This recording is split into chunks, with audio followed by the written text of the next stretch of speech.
It's the Brad and John Show. It is the Brad and John Show. Today's date is September 4th. This is the B block, the Bravo block, or the Brad block, where I do my top three. Right, John? That's right, Brad. How does it go? Wait a minute. It's time for Brad's top three. It's time for Brad's top three. And you know what? Today's going to be unusual because you know what's going to happen, John? Let the ladies sing it one more time. Ladies, It's time for Brad's top. guess what's going to happen today? What's that, Brad? We have a... It's a Brad top three. Extra, extra, extra, extra, extra, extra. It's a Brad's Top 3 Extra Extra. I have 3B and 3A. Are you ready for this, John? Oh, yeah. Give it to us, Brad. Okay, 3B is Donald Trump and Rosie O'Donnell. Mr. Trump, leave Rosie alone. I'm so sick and tired of this stupid war they have between each other. He's once again came out and said, we're going to take her citizenship away. Come on, Mr. Trump. That's stupid. You can't do that. It's constitutionally protected. You can't take someone's citizenship away. And the whole thing, do you know the whole crazy Rosie O'Donnell story? Yeah, but for folks who don't know, go back. So this goes back decades between the two of them. Yes. Matter of fact, it goes back, I believe 2006 was the year, and she was one of the View girls, and she said some disparaging things about Trump, and he's never let it go. Never let it go. And he just keeps on it. And the latest thing came out when she last week, and I sort of agree with him because she tremendously misspoke when we had the news came out about the shooting in Minneapolis, the unfortunate church shooting. She came out and said, well, the shooter is a white male and he's a MAGA person, blah, blah, blah, blah, blah, blah.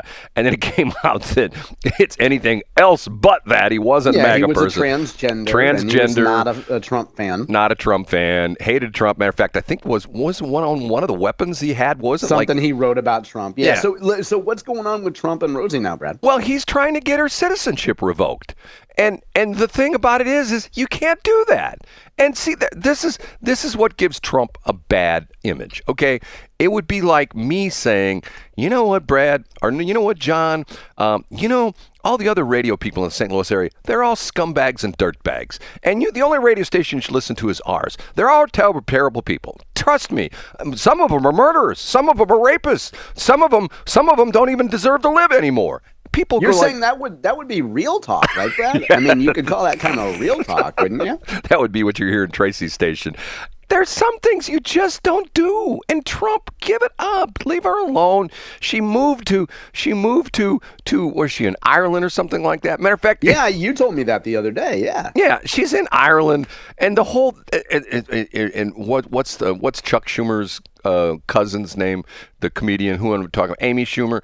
Did you see that Amy Schumer is now moving out of the country as well too? And there's I didn't know that. Wow, yeah, that's disgusting. There's a funny meme that they're saying, hey, good for you, Amy. Take Chuck with you because. Yeah. Okay, so are they really related? Oh yeah. She's like I didn't know that they were related. Oh yeah, I think he's her uncle or something like that. It's crazy stuff. Yeah. So you think Trump should leave her alone? All I saw was I guess Trump tweeted a terrible picture of Rosie, which I know is not hard to do. But I thought, oh wow, I guess their beef is still going on. But see, here's the other thing I don't understand. You see people, and this is one of the interesting things for me about knowing radio people. I know radio people who on the air come across as just cuddly and warm and so nice, and in person, do you have a Ron Jacober story about that, Brad? In person, they're buttheads. So why is it that you look at and it's funny because this is interesting. In her apology, she identifies herself as the star of the Flintstones. Now, John, think about that for a minute. If you were an actress, would you say you were the star of a movie that was the essentially live-action creation of a 1960s cartoon? Would that be your claim to fame that you would hang your hat on, that you were the star of the Flintstones movie? Well, I think you generally take your best and most creative work. You introduce yourself to people as this guy that wrote the Stay Cool HVAC ads, right, Brad? But the fact was, she wasn't the star. It was Fred Flintstone who was the star. And who was that? Wasn't that John Goodman? Right? Wasn't John Goodman who was Fred Flintstone? Point taken. Yeah, point taken, Brad. She's not the star. She was one of the supporting actors and actresses, but the star was Fred Flintstone. She's not the star. Okay, maybe she's just trying to be a little more family friendly. What other movie is she going to say? Is she going to say A League of Their Own? Hey, I was the fat girl in A League of Their Own. But see, here once again, she did such good work, and you brought up a great movie. She is so good in A League of Her Own. There are so many great performances in A League of Their Own. If you know the story about League of Their Own, it's when during World War II, all the dudes were fighting the war, and they had this women's baseball league, which was a true story, which got fairly popular, and it chronicled the team. Was it Hank? What was it? Tom Hanks was the manager, wasn't that the deal? Yeah, with the famous line, "There's no crying in baseball." There's no crying in baseball. And she's very lovable in that movie. Why do you destroy the persona? Why do you destroy the persona that you're what's Betty? Is it Betty Flintstone or is that no Betty Rubble? What's Wilma Betty Rubble, yeah. Wilma Flintstone. That's who she was. Wilma Flintstone. Okay. Why do you destroy these images of the lady in A League of Their Own and Wilma Flintstone by being a witch with a B? You know what I mean? I'm sorry, I've said it. I get what you're saying, Brad. I know she should preserve that legacy more tightly. Right. Okay, ready for 3A? Yeah, let's do it. It's number 3. Okay, John, indulge me. Sometimes you get mad at me when I disclose things that you and I have texted back and forth, okay? Yeah, sure. So is this going to be one of those other events? Permission to discuss as number 3A what you texted me this morning. Oh, yeah, the story in Chesterfield. No, I sent it to you as a potential Brad's top 3. I think we should talk about it, yeah. And I'm glad you did. It involves, and what's sort of interesting about this is that we don't have it on this station, but our station across the hall, Westplex 1071, we have Chief John Schneider, and he gives safety messages. And the one that's running right now is about school bus safety. And you would think that after all these years that, you know, you're behind a school bus, the lights come on, first they're yellow, then they're red, the arm comes out, you stop. You don't go around the school bus, you don't do any of that kind of stuff. Well, some people just don't quite get that. And was a young boy, does it say young boy or young girl? I don't know if it ever did they ever say it was a boy or girl? I don't think they identified him, no. Okay, but it was a 9-year-old, wasn't it what they said, a 9-year-old? Yeah, I believe it was a young child. Getting off of a bus, and a guy apparently went around the bus and hit the kid, and to the point where it sounds like he sort of hit him on the side of his car, whacked him with the rear view mirror, or the side view mirror, which got torn off. Kid's got a concussion, and he's got a broken arm, okay? And the guy left. And when they get him, what's the quote? When they find him, they gave real good description of it, and the Chesterfield police tracked him down. And what did he say, John? I don't have it in front of me, but I believe he said, "It was my day off. I smoked a little more than usual." Hey, let me pull it up exactly, because I'm thinking to myself, okay, this is from the Post-Dispatch. 9-year-old boy. It says 9-year-old boy with car. Daniel DeVito. Is that the Danny DeVito? Not the same one. Yeah, it's definitely Daniel DeVito. Daniel DeVito, Chesterfield, was charged Thursday with causing serious physical injury while driving while intoxicated and leaving the scene of an accident, both felonies. Police say about 4:30 p.m. Wednesday, officers responded to 1965 Shetler Road, where a child had been struck by a car. Officers stopped a vehicle matching the description witnesses provided, which was missing a mirror found where the boy was hit.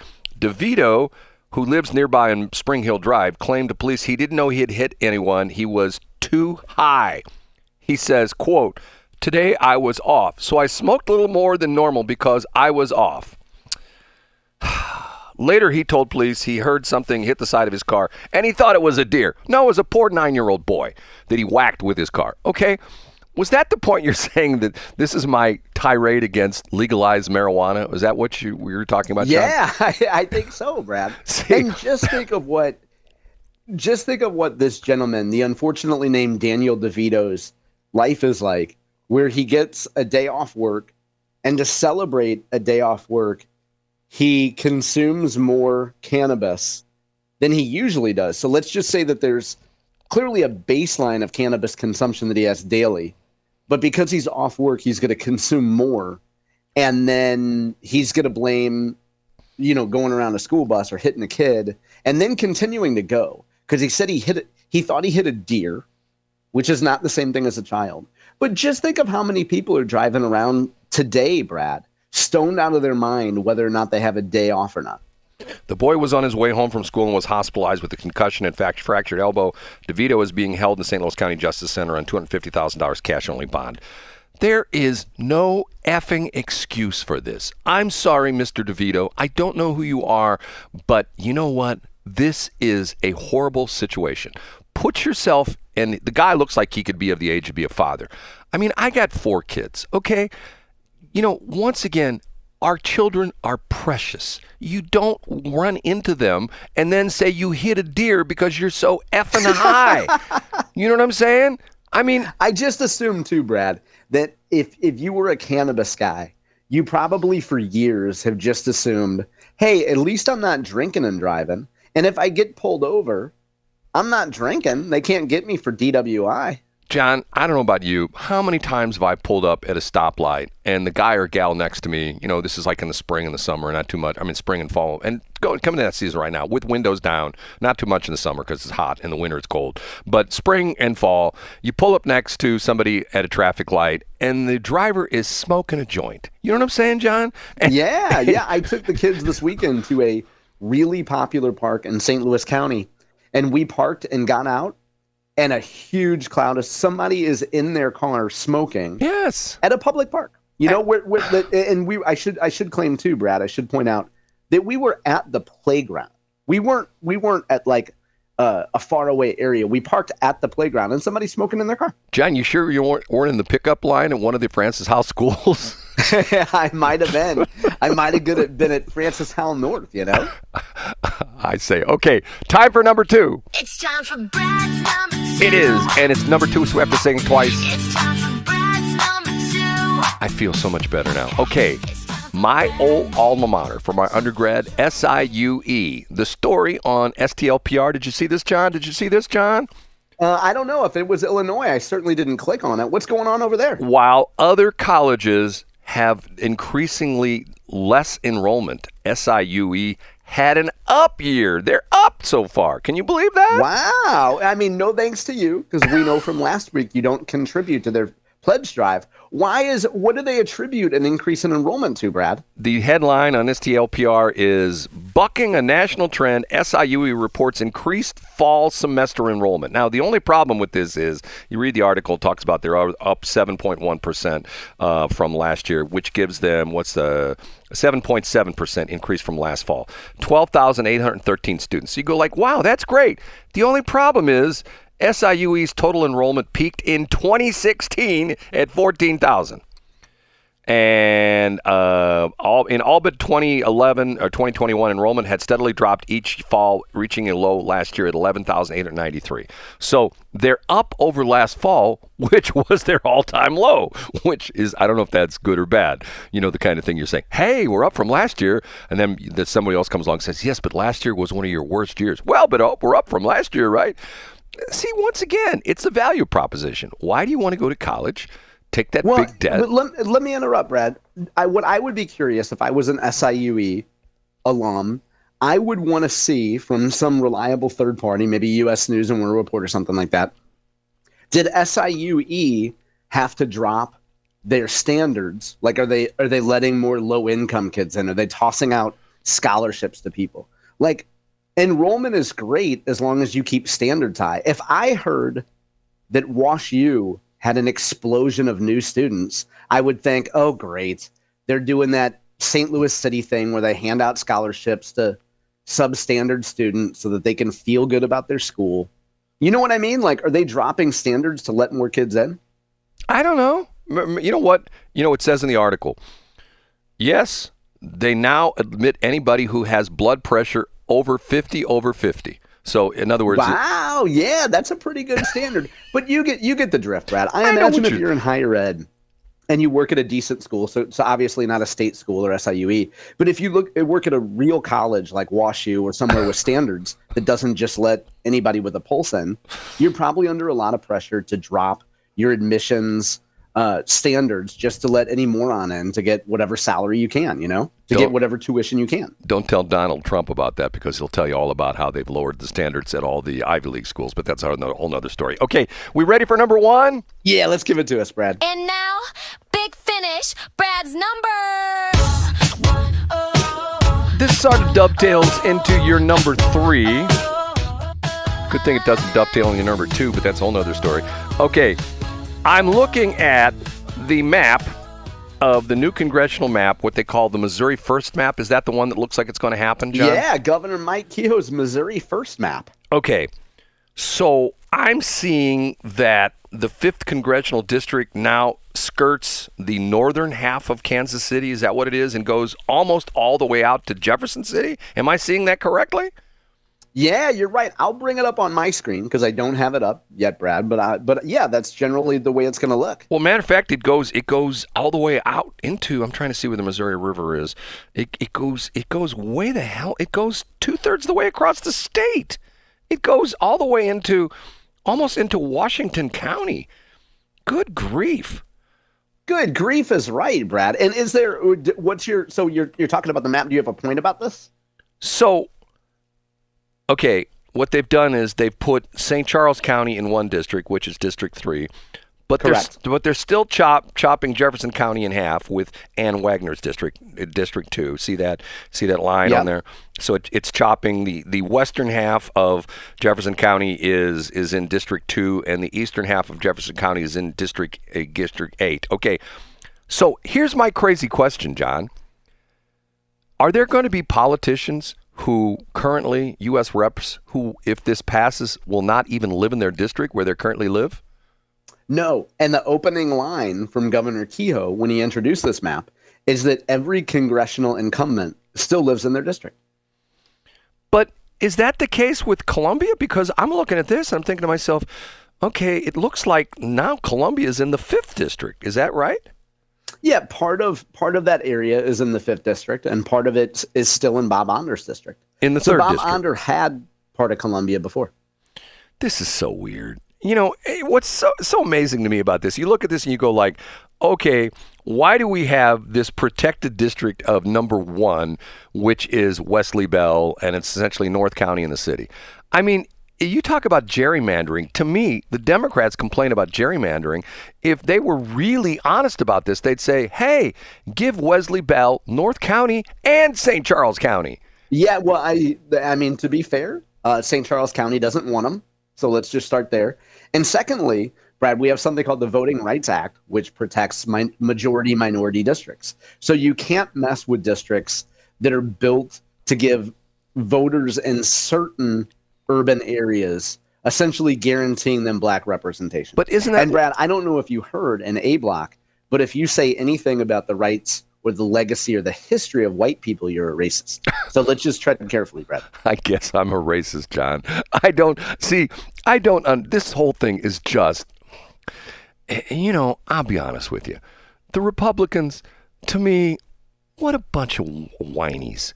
I mean, like, they got, what is it now? It's 6-2, and they won 7-1. The interesting part about this is, guess what? There are no guarantees in life. How do they know that, moving these districts around, it might end up as 4-3? You know what I'm saying, John? Or no? What? Yeah. And Brad, you might recall 5-3 from as recently as all summer, I've made that argument, Brad. Yeah, because they don't know. And just like the crazy stuff down in Texas. Oh, we're going to change the district, which they already did. And that's going to give us 5 more congressional seats in the Republican. How do you know that? Yeah. And I mean, in most cases, the numbers will add that way. I'll reiterate what I mentioned yesterday, which is that I don't like the idea of watering down strong incumbents and making them have to actually work. And so, people have pushed back that listen to our show and say, yeah, John, but the numbers are still padded pretty well for Republicans. So that's certainly one view, Brad. I don't like the idea of watering down districts just to give us an additional congressional seat. But I'm in a minority there, to be clear. I'm in a minority among Republicans saying that. John, I've never told this story before, but the whole Republican-Democrat thing reminds me of two lawyers who are No, are you serious? who are hashing it out in court in St. Louis and County. afterwards they go to Vic Tanny, right? Don't they go to the bar at Vic Tanny? No, they go down to C.J. Muggs, down at the corner of Bonham and Central, and the two lawyers who are hashing it out in court, one for the defense, one for the prosecution, and then 20 minutes after the court adjourns, they're down at the bar at C.J. Muggs, and they're slapping each other in the back. Oh, man, you were great when you said that. Oh, but when you said that, oh, we are so good in court together. These are the Republicans, Democrats. I haven't heard that before. Is there, I don't know, maybe a Japanese theater term that we use to describe that, Brad? It's a radio station. You know what the radio station is? Oh, Kabuki-san. Yeah, Kabuki 105.7. Kabuki 105.7. And by the way, can I give a little hint to people? This happened the other day when I was watching some movie or something like that. You screenwriters, if you're going to give frequencies of a radio station, don't screw up by giving evens. The frequencies. Yeah, there's no even. There's no 105.6. That's right. It's everything is, the points are all odds, 1, 3, 5, 7, 9. They're not 2 and 6. As a matter of fact, I started watching this movie the other day. What was it, the one where they redid Roadhouse? What's the guy's name? You know who I'm Patrick Swayze? No, but the new version of it. I have no idea. I'm not a movie guy. Okay, and he's driving along in a car or something like that, and they got the radio playing, and the guy's saying, "Hey, thanks for listening to The Beach 102.4 and our other frequency 106.8. I'm going, bogus. Okay, that's it for me, John. And number C, or C block, I need your help in something, okay? I can't wait. And by the way, shout out to our GPS, which has not kept us in line today.